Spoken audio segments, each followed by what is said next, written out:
Good evening. Thank you for joining us. My name is Tim Phillips. I'm president of Americans for Prosperity. I hope and I trust that you and your loved ones are healthy and safe tonight, and that you're taking the appropriate steps to continue to protect your well-being and the well-being of your loved ones as well. Certainly, this is a different kind of time. All of our routines, our lives have changed. Normally, I'm on the road in a normal week like this, visiting our Americans for Prosperity, our Libre, our Concerned Veterans for America field offices. We're in 35 states across the country, or at state capitals with legislators or down on Capitol Hill. But, well, for the last few days, I've been home, which is a good place to be, and I hope you are as well. This pandemic and the economic crisis that it's created is a perilous time for our country. And government has a key role to play. There's no question about that.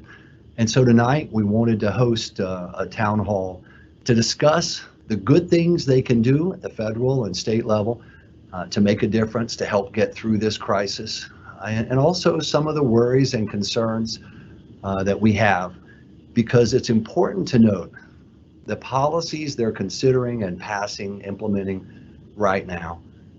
They're going to have an impact in a major way right now, but they're also going to have lasting ramifications for our country. So it's important to discuss them like we're going to do tonight. You're going to hear from Russ Latino in a few minutes. He's our Vice President for Economic Opportunity Initiatives and Policies on the federal side. And then you're going to hear from Tori Venable, our Tennessee Americans for Prosperity State Director. I mentioned earlier, we have full-time staff and infrastructure in 35 states, and Tori will discuss with us what's happening at state capitals and specifically in Tennessee, some of the things we're seeing there that are good and that are a positive occurrence. So without doubt, we also want to hear from you. So there will be a box on the right side of your screen. It gives you an opportunity to press that button and to send us an instant message with your question or your comment or your ideas, and we're absolutely going to save some time to go through those. So as you hear something or as you have a thought that you want to add, please do that. Press that button on the right side of your screen, and you can send instant messages to us. And if it's a question, we'll try to answer it. If your thoughts or comments, then we'll kind of read some of those off as well. So the first question, Russ, that I have for you is, we've had economic crises before, and we've seen governmental action. I think about the financial meltdown in 2008-9 or the Great Depression in the 1930s. Russ, how is this economic crisis different from those? Thank you, Tim. I know you've been in politics for a few years, right? And the word unprecedented gets thrown around an awful lot. But this is truly an unprecedented moment. There has never been a moment, not just in the United States, but in world history, where an economy essentially slowed itself down. Now, it's slowing itself down for good reason. There's a tremendous health crisis or risk in the country, and appropriate precaution is being taken to address that. But it's the first time in history something like this has occurred. So if you look, for instance, at what happened in 2008 and 2009, that's an example of really bad business decisions and really bad public policy coming together to create an economic crisis. Here, the closest parallel would be something like a natural disaster. The only difference is a natural disaster is contained to one geographic area. Pretty quickly, we know the scope of the damage and we can schedule what it looks like to repair it. Here, we don't know what the scope of the damage will be. It's on national scale. And ultimately, it's going to take a lot of time and a lot of resilience to get through this. Yeah. So let's start with the good news. Russ, tell us 3 or 4 of the positive steps that the administration or Congress and the administration together have taken that you believe are helping already or are going to help. Yeah, and so I think you led with this. The government's got a natural role here in responding to what is a health crisis, and in concert with the precautions that are being taken, real economic hardship that's happening in the country. And across the states, and I know Tori will speak to this in detail, we see a lot of barriers being broken.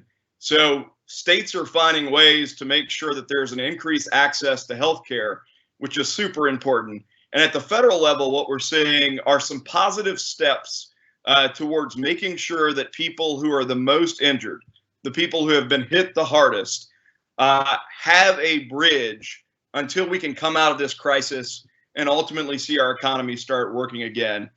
President Trump has announced some IRS changes, administrative rules to the tax code that essentially are going to allow people to pay their taxes later than normal. The end result of that is that people will get to keep more of their own money during this perilous time, and they're going to have some cushion to make sure that they can keep putting food on the table and a roof over their family's head.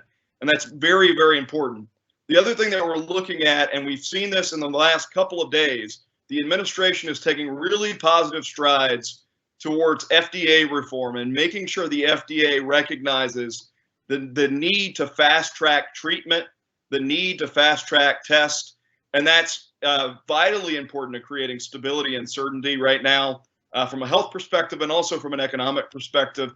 And then lastly, I think Washington is preparing to do what is right to make sure that the people who are most injured have the means to make it through this period of time. Yeah. So those are some of the positive steps that we've seen government taking, certainly on the regulatory front, knocking down some of those barriers, so important. What are the main concerns at Americans for Prosperity that we have as the Senate and the House are putting forward up to what sounds like a roughly $1 trillion package of rules, regs, and spending? What are some of the broad or specific concerns we would have? Yeah, and I think it's excellent that you lead with this idea of how big this package is. Because what is important in thinking through this is while the government does have a role now to help people, and that role might include spending some money, we would be in a much better position as a country had we taken our fiscal situation seriously before now. If we had exercised fiscal discipline before now, we would be positioned to help people even more. And so we do have concerns about what this ultimately does to our deficit and the debt and the future of our country for our children and our grandchildren. But bigger than that, right now in this moment, while the nature of this crisis is unprecedented, it's not unprecedented for Congress to try and respond to crises. And history shows us that what Congress does is they exploit the situation. Frequently, you see special interests being enriched. You see corporate welfare and cronyism come into play. You see a lot of waste and abuse with resources not getting to the people who need it the most. And I think that's our biggest concern. Yeah. Cronyism always rears its head at moments like this, or really all the time, it seems like, in Washington, D.C., where you see favored industries trying to get advantage, trying to get the government to pick them as a winner or a loser. So, okay, there's a lot of discussion about the idea that some in Congress from both parties have proposed, and the president has come out for as well, and the Treasury Secretary Mnuchin, of direct payments from the government to potentially tens upon tens of millions of Americans. Can you give our sense of that proposal? Yeah. What I would say is that extraordinary times sometimes call for extraordinary measures. There are lots of people who are sitting at home worried about whether or not they're going to have the ability to take care of their families. And so to the extent we're going to help people in this time of need, to the extent that we recognize that this health crisis happened not because anyone's misdeeds, but because it was truly an act of God and the precautions that we're taking are hurting people, that one of the most efficient ways in a stopgap way to make sure that people can make ends meet is through direct payment. And so while it's not ideal, while it's not something that we normally would look at and say, you know, it's a great idea to just send out checks, it is the fastest way to get relief to people who are hurting right now. Yeah. So another question on the federal side, Russ. There is discussion about direct government aid to individual industries, you know, the airlines or the Carnival or the cruise lines, not just Carnival, but all the cruise lines or other affected industries. What is our viewpoint on that? What is the best way to take action? Recognizing what you said a minute ago, that this economic crisis is not a correction from the free market. It's, an act of government in response to a very real and present threat in a pandemic. What is our position and thoughts on that? Sure. And so if you had looked at what happened with TARP, you would say, it probably wasn't right the way that we bailed out companies that had made really bad, greedy decisions that didn't act right in the marketplace, and ultimately, because of that, caused tremendous economic harm. Here, the industries that are being hurt the most have not done anything wrong. They've been economically injured by a decision to protect us from a health pandemic. And so the best approach is not to take individual companies or individual industries and give them side pots of money or bailouts, to your point. But instead, what we've suggested is create a fund, essentially, for loans to companies that can show that they have essential need at this time. They've been economically injured because of the coronavirus, actually prove a causal relationship. And this is the most important part, Tim, because back in 2008 and 2009, these bailouts happened and companies turned around and they did stock buybacks and they give executive pay raises. What we've said is, if you're going to give one of these kinds of loans to a company that can prove their injury, then that money has to be spent maintaining a payroll so that the people ultimately are the ones that benefit. Yeah. And Russ, with that proposal that would not be industry specific, so we would not be picking one industry for benefit, but having everyone go, would that also be an opportunity for smaller businesses to also request liquidity or to request some kind of assistance as well?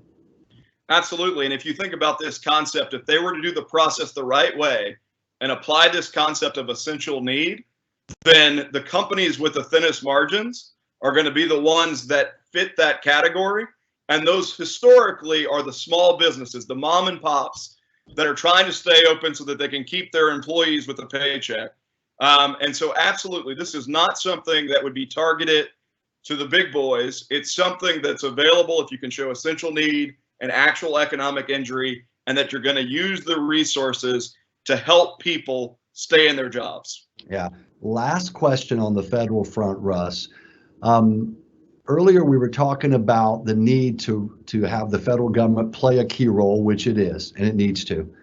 However, and I know this may shock folks that are out there watching right now, it may really stun them, but some in the federal government, some in Congress especially, are attempting to put in pet projects or pet issues that have nothing to do with this pandemic that we're facing right now and the resulting economic crisis. Can you address that for a moment, and the need to tightly focus what we're doing only, not on pet projects, but only on solving this issue?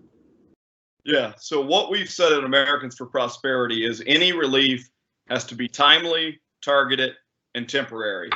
We need to get help to people who need it the most fast. We need to make sure they're the ones that benefit from whatever happens in Washington. And we need to make sure that when this crisis goes away, we haven't permanently expanded government, which is a real threat. And so there are people like Senator Chuck Schumer, for instance, who have proposed adding on all sorts of proposals that are their pet projects, controversial policies that they think they can get through because there is a crisis in place that ultimately would be very harmful to our country. And I think what Americans for Prosperity and hopefully the folks listening today will say is, first of all, that's repugnant. And second of all, in the midst of a health crisis, that's not the time for a legislative poison pill. And that's effectively what those sorts of add-ons would be. Yeah. So at the federal level, you're saying timely, targeted, temporary. Timely, targeted, temporary. Those are three good words to remember on the federal level. Okay, let's pivot to the state side. As I mentioned earlier, Americans for Prosperity, we have 35 state full-time chapters with staff and field offices across this country, literally from Alaska to Florida, from New Hampshire to Arizona, and really everywhere in between. And those offices and the field staff in those are impacted by this crisis, but are still operating. Tori, Venable, thank you for joining us from Nashville. Give us a sense of what's happening and how your team across Tennessee is responding. Thanks, Tim. Russ, so much for having me on with you. So in Nashville, we're recently recovering from those devastating tornadoes that swept through the Middle Tennessee area. And we were already getting out ahead of this, reaching out to our community, our volunteers. There's been so many people that are socially anxious right now. So we've been reaching out, especially to the older folks, making sure that they have the supplies they need, offering to do a store run if that's necessary, and even, providing a little tech support so we can make sure they stay connected in the meantime. So that's one of the first things that we did. And we're really building out this digital community so that, we've got Facebook groups for our Knoxville, Chattanooga areas that's really specific to those areas, as well as the Nashville one, so that people can really be engaged with their local community, even when they're at home. Yeah. And Tori, it's not just legislation at the federal level. There's a lot happening at state capitals. I know Tennessee is in many respects leading the way. Could you give us a sense of what's happening in Tennessee at the state capitol on the issue front, and also perhaps in states across the country? Sure. So Governor Lee, I'd have to say, first off, communication is key. And Governor Lee has been just a rock star as far as sharing these weekly or not daily updates with Tennesseans that have been on the public access channel. So it's been great to know what's going on from the government perspective. The legislature is moving very quickly towards a recess, and they are only taking up essential bills and bills that are relevant to dealing with this crisis. The biggest thing I'm excited about is the telemedicine bill. That's going to continue moving forward, and it's going to provide immediate access to care and help for those people that, probably should stay at home if they're contagious and still be able to FaceTime with their doctor or be able to get that medical need met from their own homes. So that's great. And then the executive order that he just signed today, it grants full practice authority for nurse practitioners, allows doctors to treat patients across state lines, removes any of these regulatory burdens that would prevent people from getting treatment.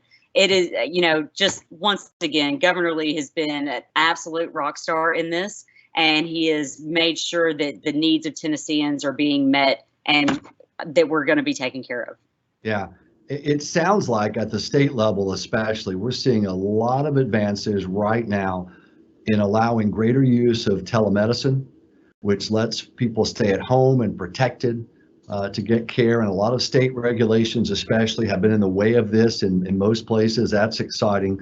That's a significant step forward. So Tori, thank you for what you're doing and in Nashville and Knoxville and Chattanooga and across Tennessee. Lauren Stewart, I know, is with our digital team. And Lauren, I know you've been compiling some of the questions and thoughts and comments from people watching. You want to perhaps look through those and give us a couple of either questions or comments? Absolutely. Thank you, everybody, for joining and for these fantastic questions. We'll just dive right in. Had a couple different questions about this topic, and we wanted, Ryan wanted to know how we can show others the negative effects of government-controlled socialized medicine in light of the current situation. Russ, that's an area you spend a lot of time on, healthcare especially. You want to take that question? Yeah, I think part of this is the reality that America actually does have a really good healthcare system. Now, the reason that America actually has a really good healthcare system is because historically we've believed in free enterprise in healthcare. Now, that doesn't mean that the system isn't broken in some ways. It absolutely is. It's complex. Sometimes it's very, very costly. There are all sorts of reasons that people look at the current system and want something better, but we can lose sight of the fact that the very best quality of care is still available in this country. This country still generates the most medicine, the most technology, the best treatments, and that's a byproduct of a bottom-up system that has recognized the importance of empowering doctors and nurses and people who develop drugs. And so the first step is just reminding people of how we got to where we are with a free enterprise system that works. I think the second step is looking at some of the examples that we've already seen. The CDC at the outset really struggled with getting testing online. And there are arguments, and there's going to be plenty of hindsight after this is all over, but there are arguments that they could have been much faster if they'd adopted knowledge from other countries that were already dealing with this problem. I said earlier, the FDA is starting to get a move on it, but it took a little while to get to the point, and you saw the administration really kind of step in and force the issue about fast medicine and tech. And so the real question is, are we better in a system where people have choice, where doctors have choices, where nurses have choices, and where patients have choices? And the answer, I think, fundamentally is yes. And I think by the end of this crisis, we're going to prove that. Yeah, I cannot imagine how we would be responding if the entire nation, every citizen in this nation, was trapped in a single payer, all-in government-run system. I can only imagine what would be happening and the difficulties. So great question. Lauren, next question or comment?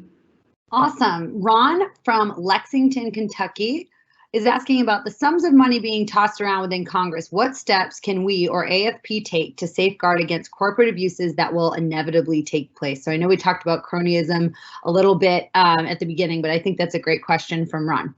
Yeah, Ron, I tell you, that's an issue that Americans for Prosperity that we are constantly focused on, is trying to have a level playing field where government is not picking winners and losers. So I can tell you, Russ and our entire team, Tori Lima, the policy team at AFP, Brent Gardner, the federal affairs team, they are watching the legislation in Congress very closely. And we're going to be putting out alerts to you, to activists out there. So please look at those email alerts that we're doing. We sent one out yesterday asking you to thank President Trump on a key item that he had taken with regard to extending the time to file taxes. So look for those alerts, and you can make your voice heard. Even at times like this, these senators and House members pay attention to the number of phone calls they're getting to their offices, to the number of emails, text, Facebook posts they're getting to their office. I was a chief of staff on the Hill at one point, and I can tell you, every member can tell you down to the minute how many calls they're getting on an individual issue, and are they breaking yes and no. So that's so important. Russ, you probably have a thought on that as well, so go ahead if you would. I think you expressed it really, really well, Tim. The only thing that I would add is what they're currently proposing is better than a direct cash subsidy or bailout, right? What they're proposing is essentially a structured loan program that provides liquidity for businesses to basically see their way through what's going to be a trying couple of months. But with the real opportunity for taxpayers to recoup those resources, and if the process is done right, we can make sure it gets to those people that have been hit the hardest. But your point is dead on. It's something that we have to be vigilant about. Yeah. Lauren, go ahead. Next question. Great. We have Kim asking our take on the prohibition of raises, particularly for upper management in large corporations. Yeah. So Russ, why don't you take that on? That's right in your wheelhouse. Yeah. So obviously, in a free enterprise system, we don't want to have government tell businesses how to operate. Here's the distinction. If we're going to set up a loan program, then conditions can be put on the loans that are being made. And what we've recommended and what we're pushing for, Brent Gardner and his team, is a system that says, if you're going to give these loans to companies, they have to use that money on payroll. No stock buybacks, no executive raises. Let's put the resources where they're going to make the most difference with the people who are going to be most hurt by the economic hardship. Yeah. By the way, I wanted to stop there if I could for just a moment.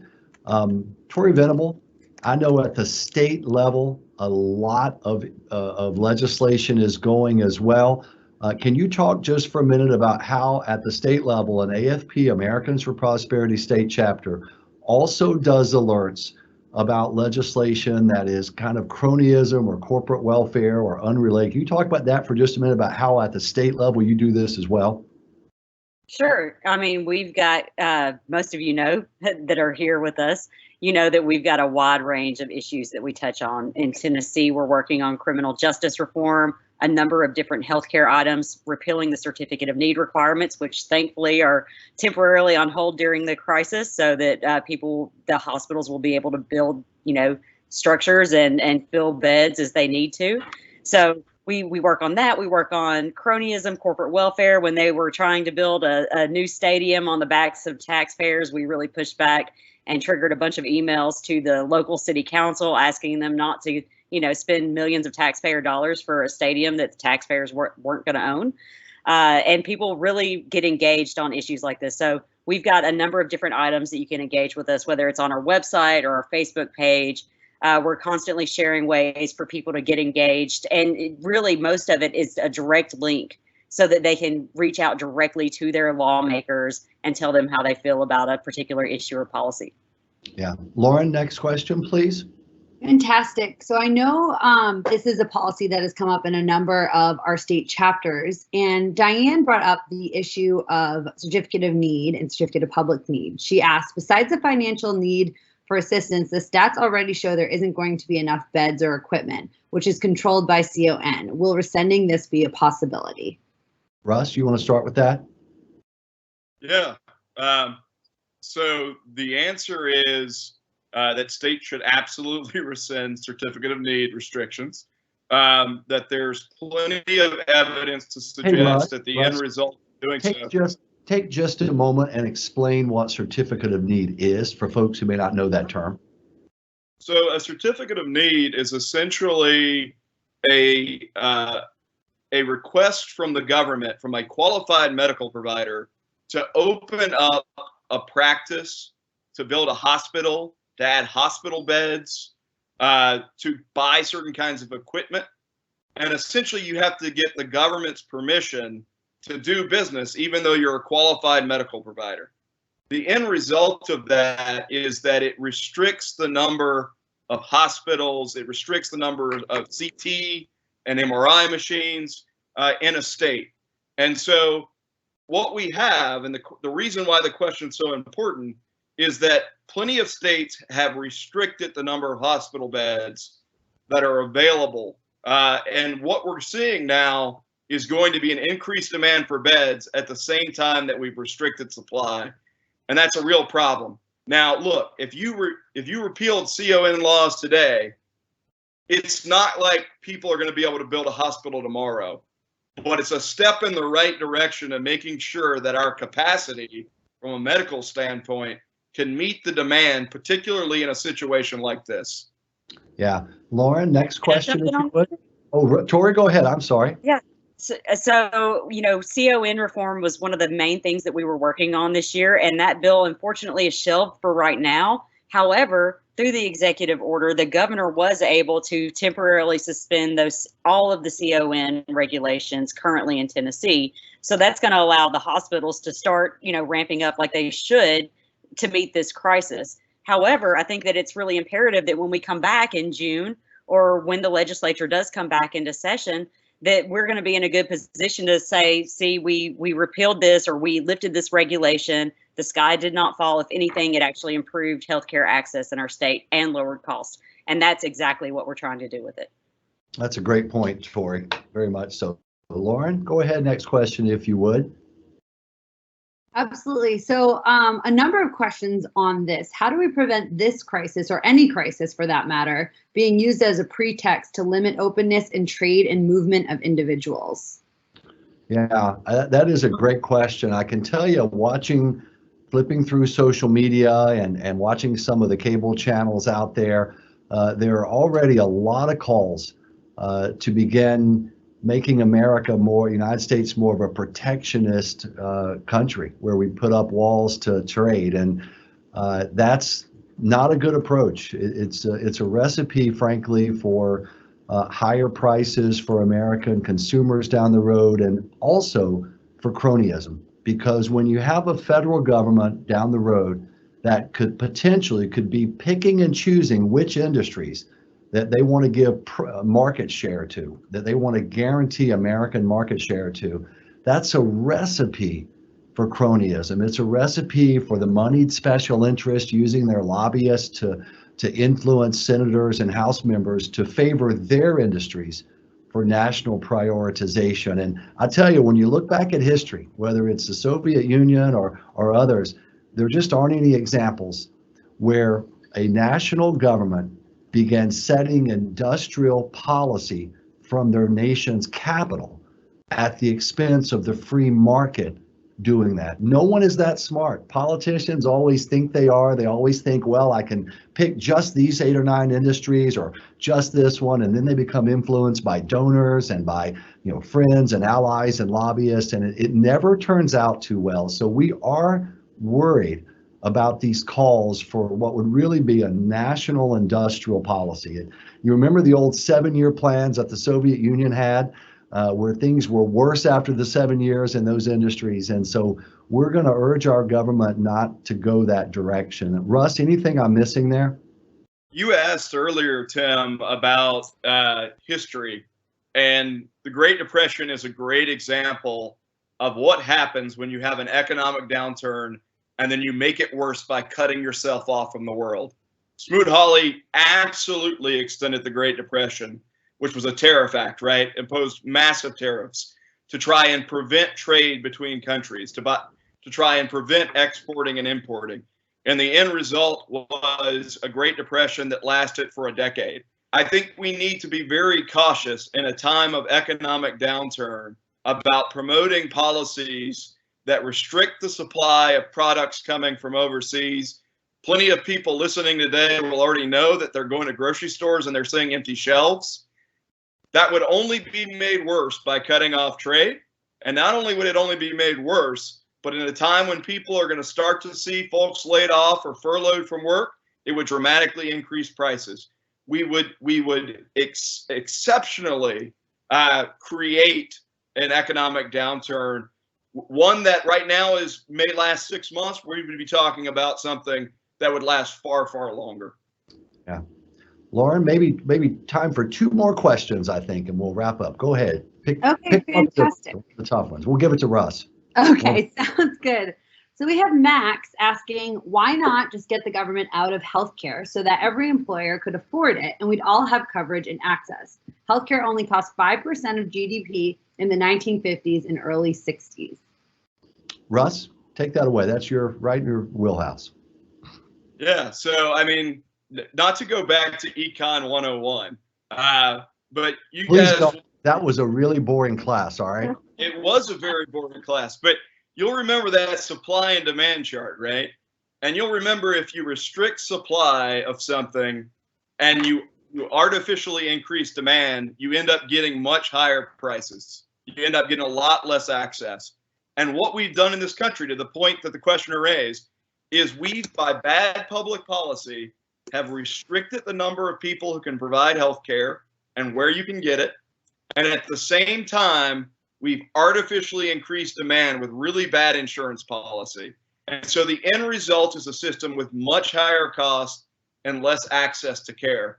The way to fix it is not by doubling down on the broken government system, right? The way to fix it is by addressing the actual cost drivers. And that can be done in communities. It can be done at the state level through some of the policy that Tori has mentioned, but it is the absolute wrong direction to go with a top-down solution that doesn't address at all the reason that healthcare is expensive in the first place. Yeah. Lauren, great point, Russ. Lauren, next question. Absolutely. So this will be our last question for the evening, and we've gotten several questions on this. A lot of folks on the line are wondering how they can get involved and help at home. Yeah. Tori, Venable, you're out there on the states. Tell them how, the difference folks can make, and how they can get involved and make their voices heard on these issues to let their members of Congress and legislature know. Go ahead. So actually in the Q&A section, I see right here that there's a link where you can click so that you can thank President Trump for expanding telehealth through this COVID-19 crisis. So that's a great step in the right direction. We've got almost all of our what we call I Volunteer links. Those are posted on the Americans for Prosperity website, and that's afp.org. or americansforprosperity.org. I think I was thinking of our state name as AFPTN, so that's not for everybody though. But if you go there, and you'll be able to see all the different issues, all the different ways that you can get engaged. Here in Tennessee, we've got field directors or grassroots engagement directors in the Knoxville, Nashville, and Chattanooga areas. They can reach out to you. Follow us on our Facebook pages. There's Facebook pages for every single one of the state chapters, also Instagram and Twitter. And we're always very active, and we're sharing ways for people to get engaged. So just when someone reaches out to you, don't think that it's weird after you signed a petition. We're really trying to get engaged with you and get you to, take more actions with us going forward. Well said, Tori. Well said. Well, ladies and gentlemen, thank you for joining us this evening, and keep the faith. Our nation has taken on tough, difficult times over the last 250 plus years, and we're ready for this challenge, and we can do this. I know you can. So stay safe and healthy, and do get involved, or if you're already involved, stay involved with us through Americans for Prosperity, Concerned Veterans for America, or Libre Initiative. And God bless you tonight. Thank you for joining.